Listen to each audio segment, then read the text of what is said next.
If you've been struggling to get your drums to sound powerful, punchy and energetic and stop problems like kick drums getting lost amongst the mix and snare drums not sounding like they're being hit hard enough, then I've got two techniques to share with you today which you can use as a blend in combination or just each on their own depending on your mix to really make sure your drums stay present. Let's dive in.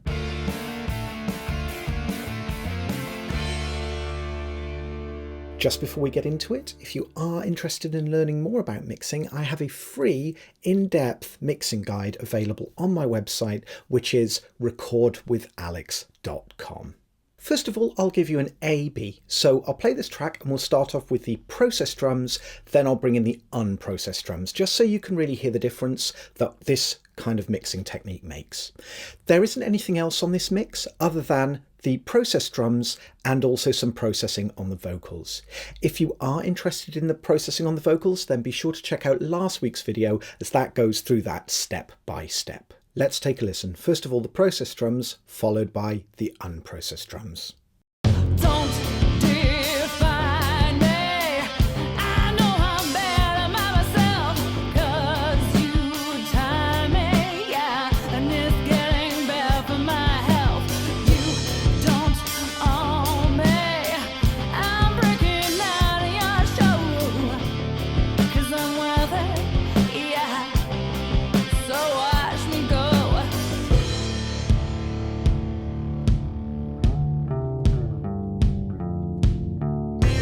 So you can probably hear there are a number of differences. The hi-hat groove is much clearer, the snare sounds more powerful, and the kick drum is more powerful but also just more present, and you can actually hear each hit much clearer than you can without any processing. Next I will solo the drums for you, and I'm going to remove the two key processes that we're talking about today, so you can hear an A, B again in solo and see how much difference they actually make to the power and punch of this drum kit.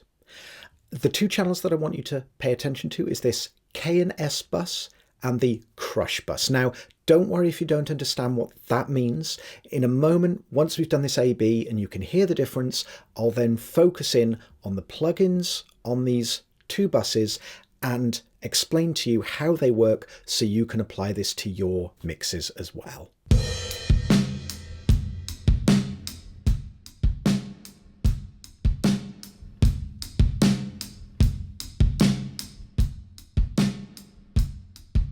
So you can hear how not only do we get a little bit more level, but we also get much more smack from the kick drum. It sounds more powerful, more punchy, and the snare drum exactly the same. And of course the detail generally comes up across the board. So first of all, let's talk about the K and S bus. Let me explain the routing. What we have is the kick and the snare. If I scroll down a little bit on the screen, you will see that I have a bus coming from K and S running out to this K and S bus. So it's picking up an exact copy of the kick and the snare, heading over here and delivering it to this channel here. The purpose of the K and S bus, or the kick and snare bus, is to crush the kick and the snare, but in a way that keeps the transient. So basically adds kind of a click or a sort of smack to the sound, and it makes the drums punch really hard so that it's basically sounding like the drummer was hitting even harder than they were. It can also make a drummer that doesn't hit as hard sound like they were hitting really hard. So whichever way you look at it, it always ends up just making your drums sound more exciting. So I'll keep the crush bus muted for now, and I'm going to just mute the K and S bus so you can really hear the contribution that on its own is making to that kick and snare.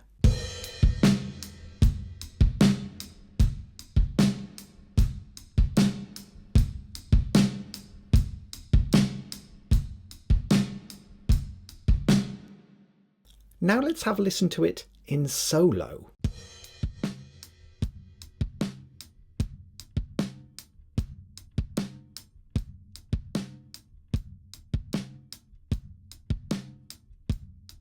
That's super obvious. It's really exciting. It's really crushed. You can hear how it's just containing everything, but you can hear that snap and that crack coming out from both the kick and the snare. Let's go through the processing. so you can really understand what's happening. Here I have an 1176. This one, all I'm doing is I'm making certain that it doesn't have any strange or unusual peaks coming from the kick and the snare. It really is just adding stability. Let me play you some of the track and watch the little compression needle here, just so you get an idea of how much reduction we're getting. The attack time is the slowest attack time on an 1176, which is still really fast. It's around 1 millisecond. I think it's actually about 800 microseconds. The release is pretty fast. It's almost the fastest. And of course, the input and the output, they're just set to give me a little bit of peak reduction. Have a listen.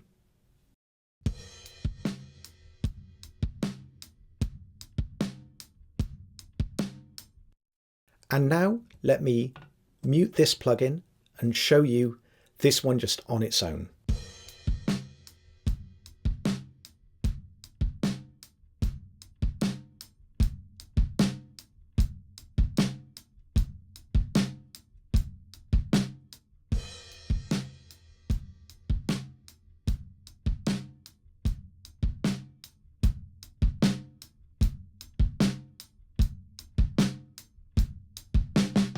For me, the 1176 is just a safety net. It's almost like a bonus plugin in this chain. Actually, if the drums are quite stable already, you can probably skip this step.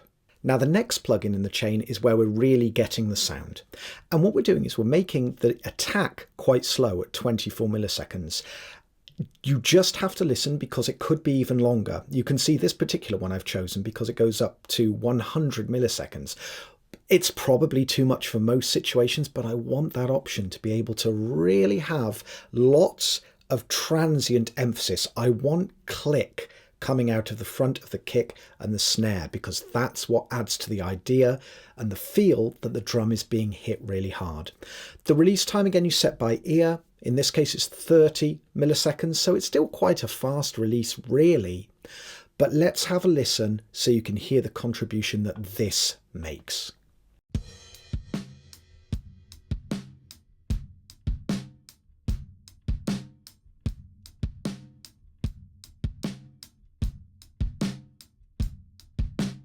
You can hear it really clamping down, right? It actually removes some of the low end from the kick drum and the snare drum. It tightens it up and makes it sort of sound more focused.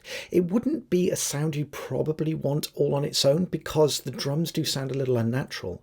But this is why we blend it in with the original kick and snare. So now let me show you blending this back in with the drums. I'll play the drums and I'm going to slowly raise the fader, and you'll hear how the different placement of the fader changes how much punch you're adding to your drums.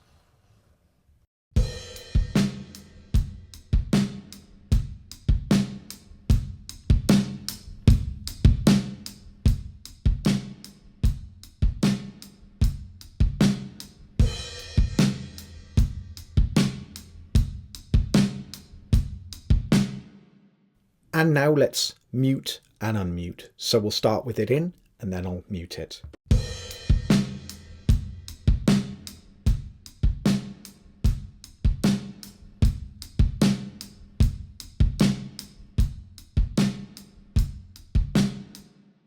This one is especially helpful on the kick drum. Of course, it also makes the snare hit harder, but the kick drum just tightens, focuses and punches.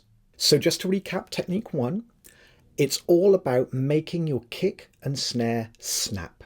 So it doesn't really matter what compressor you choose, so long as you can have quite a long attack time, always set it by ear, and the release time, it helps to be variable. Sometimes you want it quite fast, like I've got it today at 30 milliseconds. Sometimes you want it at 250 milliseconds. There isn't a particular way that you can know to choose, you just have to listen. Turn the controls until you start to hear that click, snap, which is the thing that you're aiming for. Just to quickly mention on the plugin, the ratio I've got set at 4:1. That's a really good starting point. Any higher and it'll hit harder, lower and it will be slightly softer.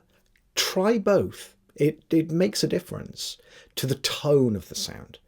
And the threshold, you just lower it until you start to really hear that kind of sound coming in. Technique number 2 is the crush bus. Now, this is a little bit different because I'm sending the kick, the snare. I'm also sending the kick and snare bus to the crush bus and the overhead as well. So all of these channels are being sent over here to this crush bus, which means what we're doing is we're taking that whole kind of shaped drum sound with the harder hitting kick and snare, and then we're going to process that as a parallel process. So remember, the kick and snare bus and the overhead, they're still going out to our main drum bus. What I'm doing is I'm picking up a copy of these via a bus and I'm sending it to our crush bus or crush aux channel. And on here I have an 1176. So let's take a listen to the crush bus in and out so you can see the contribution that's making. First of all, we'll start with the in.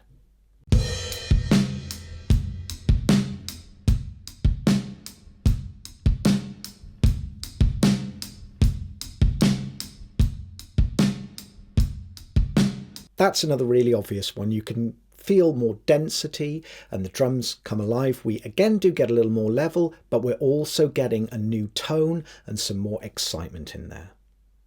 So let me explain the 1176 that we've got on the crush bus and the purpose of this channel. Let's listen to the crush bus in solo.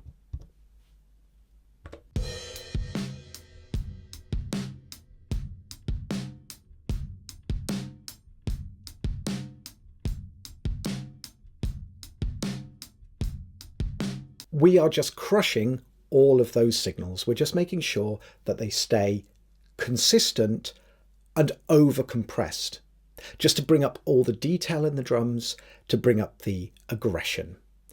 On the 1176, I've actually chosen all buttons in mode. And what that means is that it's a hack that the 1176 has that people discovered when the original hardware was out. If you push all 4 buttons in, it kind of rewires the circuit into something that doesn't make any sense. It's very non-linear. The distortions go through the roof, and you just get this really kind of crushed, sort of aggressive sound from the 1176. I actually left the attack and release default on this one because that's how it was sounding good on these drums.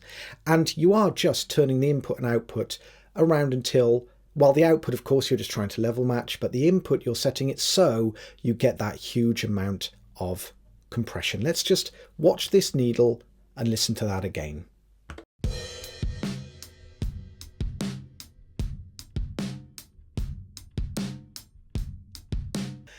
So just as we did before, what we'll do is we'll blend the crush bus back in with the rest of the drums. But of course, none of it really matters what it sounds like in solo. It matters about what it sounds like with the track. So let's play the track and I'll bring in both our kick and snare bus and the crush bus and we'll find a really cool balance for the both of them. I'll start off with the kick and snare bus because that's feeding the crush bus, so we need that in place before we start to mix our crush bus in, and then we'll bring our crush bus in as well.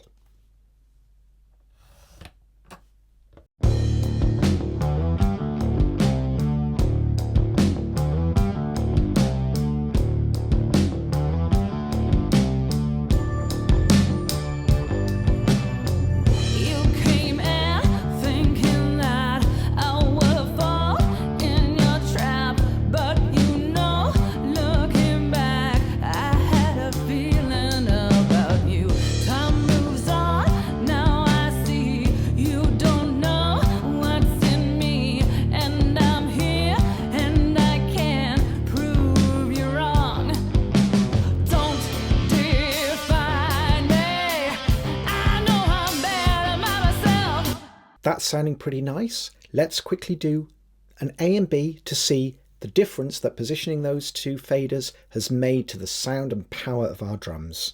Here we go.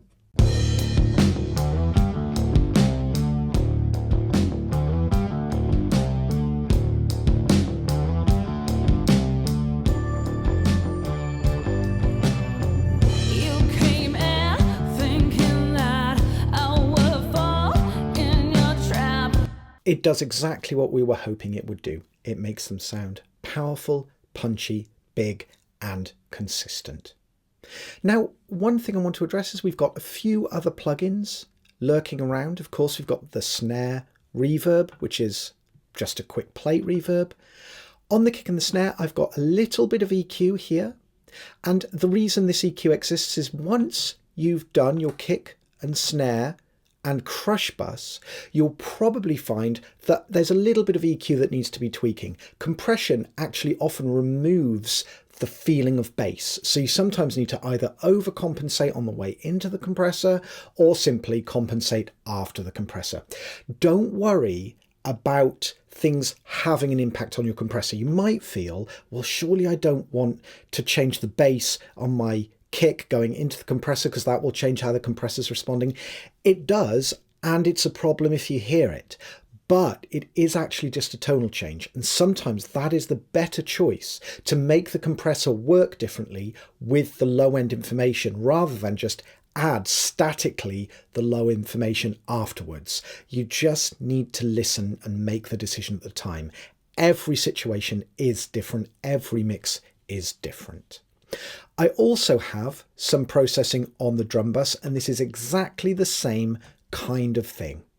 I am just bringing up the bass because when I'd finished this process, the bass in the drums sounded a little bit too soft. But you'll notice I'm using the classic Pultec EQ trick of adding some boost and then also attenuating at the same frequency. Except, of course, it doesn't really attenuate at the same frequency. It's an adjacent frequency, so it just shapes it and makes it sound really exciting and interesting.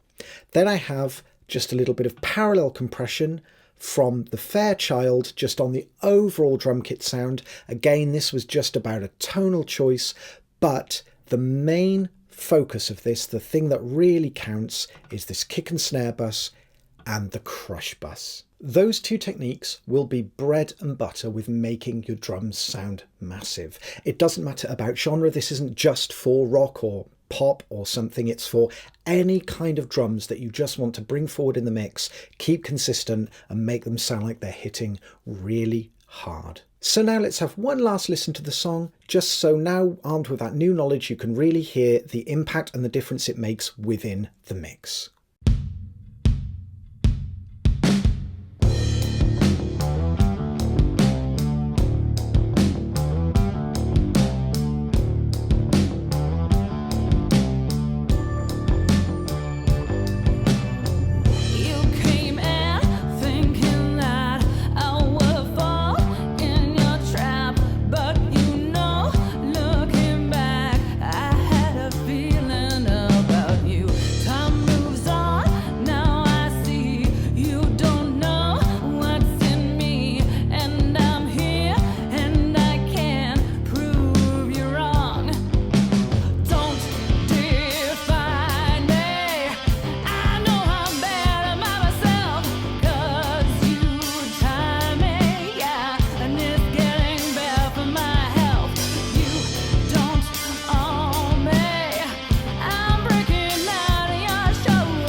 As always, thank you so much for watching.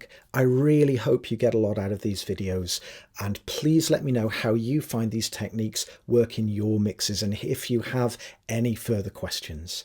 As always, please hit like, please subscribe. It means so much for the channel and it really helps me continue to make great content. The more those numbers go up, the more it means that I can do, for all of the obvious reasons. I hope you have a fantastic week, and I will see you on another video next week.